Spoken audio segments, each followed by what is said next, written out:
to Season 2, Episode 6 of Vixen, a Black beauty and pop culture podcast. If you enjoy what you hear today, please leave a review anywhere you listen to podcasts. Today's episode is another special roundup. In this series, we're going to be talking about Black pinup girls and burlesque dolls. This episode focuses on Toni, Elling, and Jean Idelle. Now, let's start the show.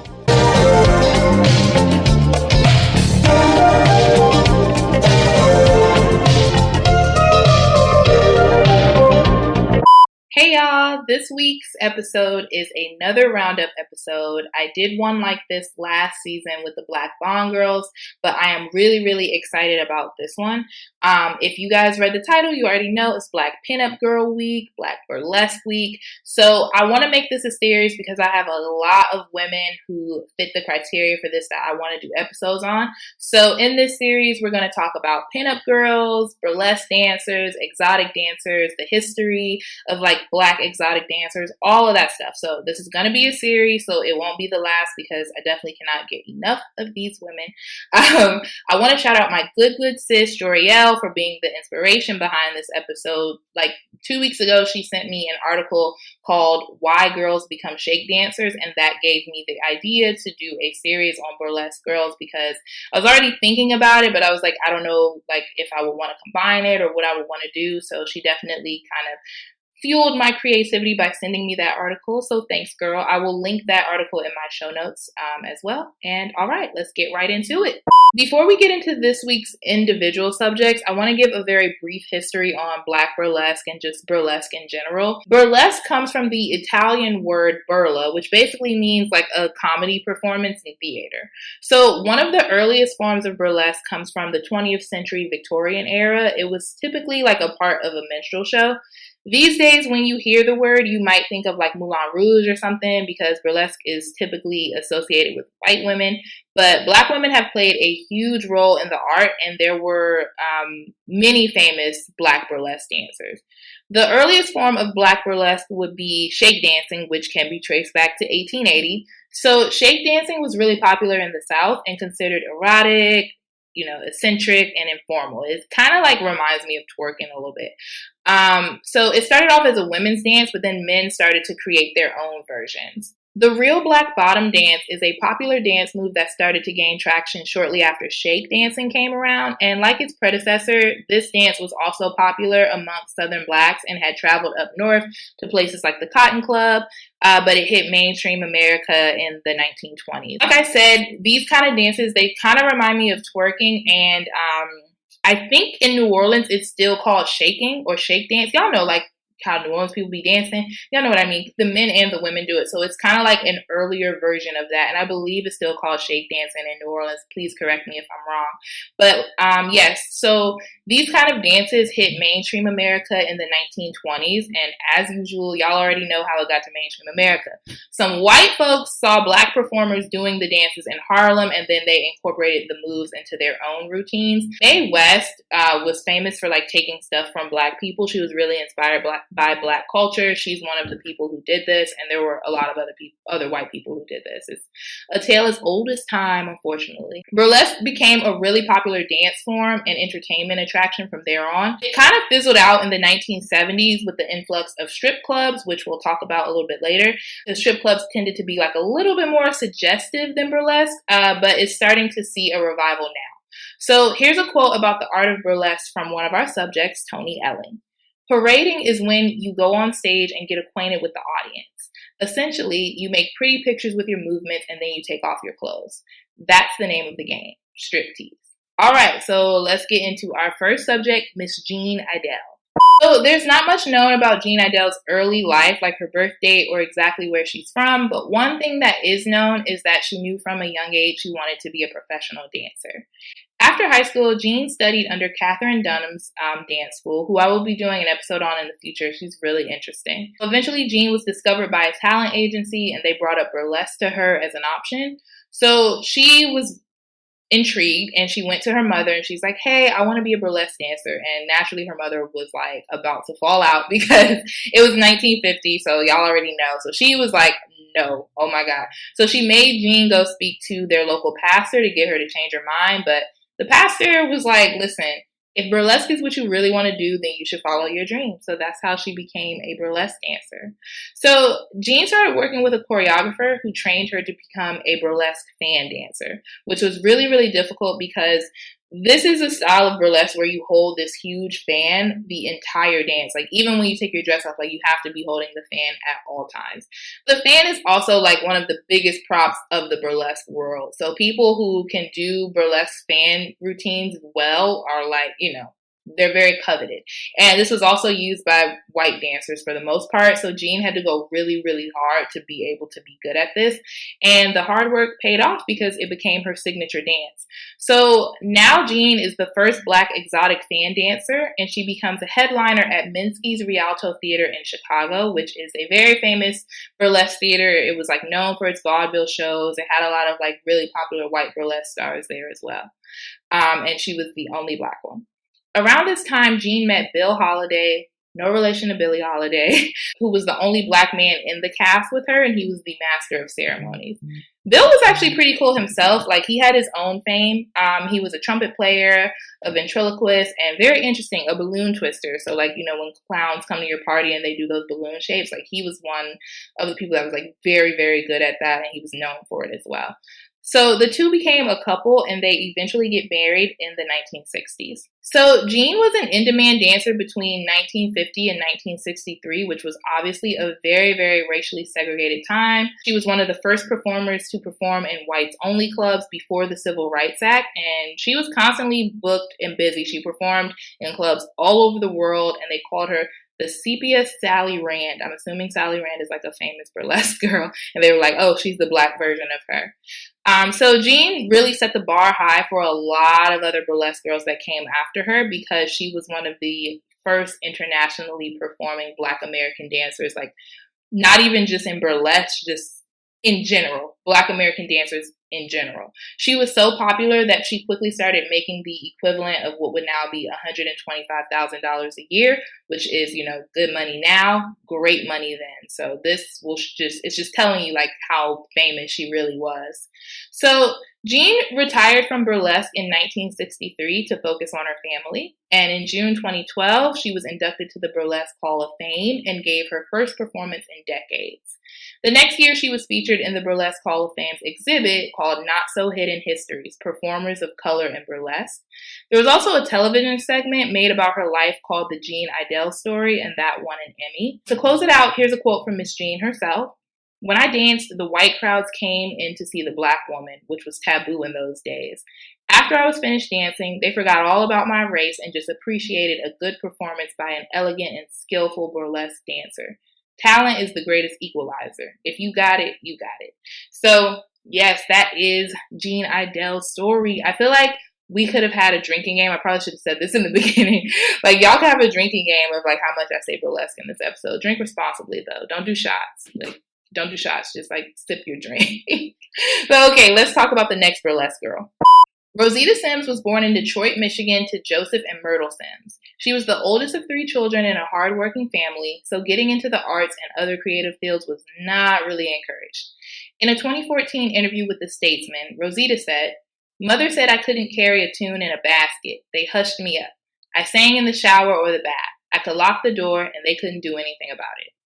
So fast forward to 1959, Rosita is now in her 30s, and she'd been working as a telephone operator at the Michigan Bell Telephone Company for 9 years with no promotion in sight. Like, imagine working for the same people for nearly 10 years and you get no recognition, no promotion, no pay raise, nothing. Like, that's wild. That is something that millennials, we would never do anything like that. Millennials will leave a job because they don't like, the color of the walls.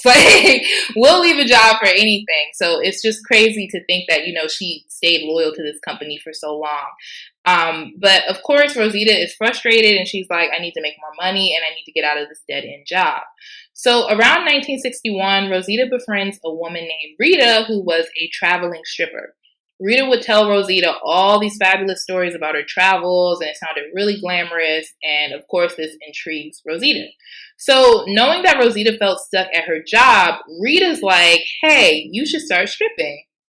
At first Rosita was offended, but then she thought about it and she changed her mind. And in that interview with the Statesman from 2014, she says, I was like a lot of other people. I didn't know anything about it. The more I thought about it, I realized I could probably do that. So I went to my younger, wiser brother. He said, you can be yourself and do anything. So with that encouragement, I did. You guys have probably noticed I've been calling Toni Rosita, her birth name. So once she decides to become a burlesque dancer, she decides to change her name to Toni Elling, which was inspired by her friend Duke Ellington. Yes, the Duke Ellington, but more about that later. So from now on, I'm going to call her Toni. Toni sets off to try to get into the world of burlesque, and she looks into getting a choreographer. So the choreographer she meets tries to suggest that she start out at like the lowest club on the totem pole, which would be like the equivalent of stripping in a dive bar. So like if you think about the nastiest bar in your city or your town or whatever, that's where this choreographer thought Toni should start. So Toni says to the choreographer, I wouldn't even go past that place, let alone go in. And the woman responds and she's like, so where do you think you can start, girl? You're new. The Flame Show Bar? And Toni's like, yeah, well, I might as well start at the top.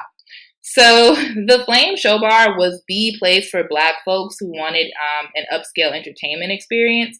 People like Dina Washington, B.B. King, Joe Turner, Billie Holiday, and Etta James, they all perform there very often. So it's definitely like the top tier performance venue. So Toni gets hired there, and after her first performance, she quickly booked a gig as the opening act, and she gained a lot of popularity and traction very quickly. However, there were a lot of places she couldn't work because of segregation, so she wasn't really dancing outside of Michigan until she booked a gig in Ohio, and that performance was so good that it gained her even more popularity across the country, so she started to get booked outside of Michigan at this point. And then she becomes a traveling burlesque dancer. So back to her friendship with Duke Ellington, the two met at a show at Detroit's Paradise Theater and they became fast friends. So her name, Toni Elling, is actually a play on his name, and then his song, Satin Doll, is inspired by her. So even though the two were really close, their relationship was platonic. When asked about the relationship, Toni said, he was very funny. He was my confidant. People now try to make more out of it, but we were just friends. She had a couple other famous friends too. She hung out with Ella Fitzgerald, Joe Louis, and guess who, y'all? Sammy Davis Jr. If you don't know why that's funny, you need to go listen to other episodes of the podcast. But yes, we have a running joke that Sammy Davis Jr. is like all up in women's business. He's involved in like so many beautiful women and beautiful and talented women's careers throughout like the 60s and 70s. It's really insane. He knows absolutely everybody. I think we're now on the 7th time that he's been brought up in an episode. But back to Toni. So as y'all know, in show business, like especially burlesque, you have to have a gimmick to be successful and to be noticed. So even though Toni wasn't a burlesque star for very long, her career was about 8 years. She quickly gained traction because she kept her gimmick, okay? Like, she was kind of like an actress on stage. So one of her famous acts was Spanish themed, and she wore like a flamingo outfit.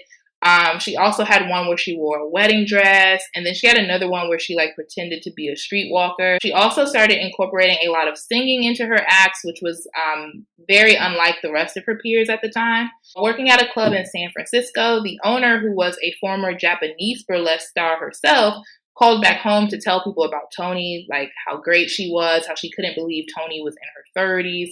And then Toni ended up getting booked to be the opening act of a really popular club in Japan. And the contract was for 10 weeks, but she was so good and they loved her so much that she stayed for 6 months. So at this point, Toni is performing all over the place, and she never stayed in one place for very long. Like that 6 months gig was probably the longest. So eventually, a lot of copycat acts popped up using the exact same gimmick. In the Statesman interview, Toni said that she had got sick of people copying her, and that's how she came up with her very famous Afro act. So here's a quote from her about that. I found I was working everywhere. I got sick of people copying me. I decided to do something nobody else could do, an Afro act. I was known for my ladylike approach to the profession. Nobody could believe me doing Afro. And there weren't that many Black entertainers in Oregon at the time. Nobody could copy that. So this was before the Black is Beautiful movement of the 1970s. So performing in an Afro was very taboo. And it was like something that nobody had ever really seen before. It's definitely in Oregon, I bet. So y'all can imagine like what kind of splash this act made. So another thing about Toni was that she was known for her elegance, like she said, and her strict rules of not taking off her panties and not wearing G-strings. She said she decided not to do these things because, and this is a quote, entertainment, yes, but the idea is to suggest what's there, not throw off all your clothes and reveal everything. That's why they call it striptease. So remember, Toni had already had a 10-year corporate career before burlesque, and she was 32 years old when she started dancing. Definitely one of the oldest amongst her peers, but it doesn't matter because she was the baddest anyway, though. But yeah, I don't know what the other women looked like, and 32 isn't old anyway, honestly, but you know, back then that was like ancient. You should be like a married mother of 2 by that point in that time. But she's a baddie for real. I mean, the 30s in burlesque was definitely considered retirement age, and a lot of her peers were retiring just as she was getting started. So it was actually pretty cool that she garnered so much attention and became such a star because she was considered old. In 1970, Toni decided to move her act to LA permanently. She began coaching strippers on the side and teaching studio classes after being asked by a high-powered LA agent to do so. So like basically how Jean Idelle was discovered by an agent, that people would do the same thing throughout the years for like trying to find other burlesque dancers or just dancers in general, and they would want them to take training classes so that they could be, you know, more profitable. So Toni did this for a few years and then decided to retire from dance in 1974 because she didn't really like the way stripper culture was going. It was basically getting too raunchy for her. She said, "There's too much nudity and no class. What most girls are doing now is not stripping, it's acrobatics." So I think like the style of stripping she's talking about is like that like late 70s, 80s look of strippers, like the big hair, the full nudity, like Hustler magazine type stripping that goes on in like Vegas strip clubs. I feel like that's what she was saying, like was a no-no for her. But imagine if she went to a strip club now, like imagine her at like Allure or Magic City or something, she will fall out. Like if she saw like that spinning move that girls do now where like one girl stands on the other girl and they like spin around the pole, I feel like Miss Toni will lose it if she saw that. But anyway, in 2015, Toni won the Burlesque Hall of Fame Living Legend Award, and then she was inducted into the Burlesque Hall of Fame in 2016. Today, she still makes appearances at burlesque festivals and events. And yeah, she's very much alive. She apparently runs her own Facebook page and everything. So yeah, that is Toni Elling's story. This is probably the burlesque girl I was most excited about because I found out who she was a while ago, like just scrolling through Tumblr. And then I looked her up like really briefly and I saw that she was in her 30s when she got started. So I was like, I love that. We definitely got to talk about Miss Toni on the podcast. So I'm excited I got a chance to tell her story today. Hey guys, so that's our ladies for this week. What do you guys think about this series? Is this something that y'all want to hear more of? Like, let me know because I could talk about this all day. We'll have a little drinking game. Like I said, take a sip every time I say burlesque. I like doing Black burlesque research because it just like, it's a very interesting concept. And also it just seems like the attitude towards burlesque dancers is so different from the way society perceives strippers and exotic performers today. It kind of feels like dancers were way more accepted by Black Americans. Like the women we talked about today were in magazines, they were revered, all of that. And I think that society is starting to become more accepting towards like strippers and like cam models and people like that than a few years ago, but not like how Black burlesque dancers were. Like, what do you guys think? That's really interesting to me. I love that the community was loving on them as they should. And yeah, I mean, it just seems like they were more revered. Maybe people thought like they had more actual talent. A lot of them were trained dancers. So like that could have been it as well. But, you know, and then also like I said earlier, burlesque is typically associated with white women. So I don't even think I knew there were Black burlesque dancers up until a few years ago. So definitely want to explore this topic more. I hope you guys like this series because I'm really, really looking forward to doing more. But yeah, all right, y'all. So that is all for this episode. I hope you guys liked this. Make sure you let me know what you think about the burlesque series. I need to go work on next week's episode like right now because y'all are going to be really excited about that one. I'm really excited about this one and next week's episode. So let me go get started on that and I will see y'all next week. Bye. Thank you for listening to Vixen. If you liked today's episode, don't forget to leave a review. If you have a submission, feel free to email VIXENPODCAST@gmail.com. We'll be back next week with an all-new episode.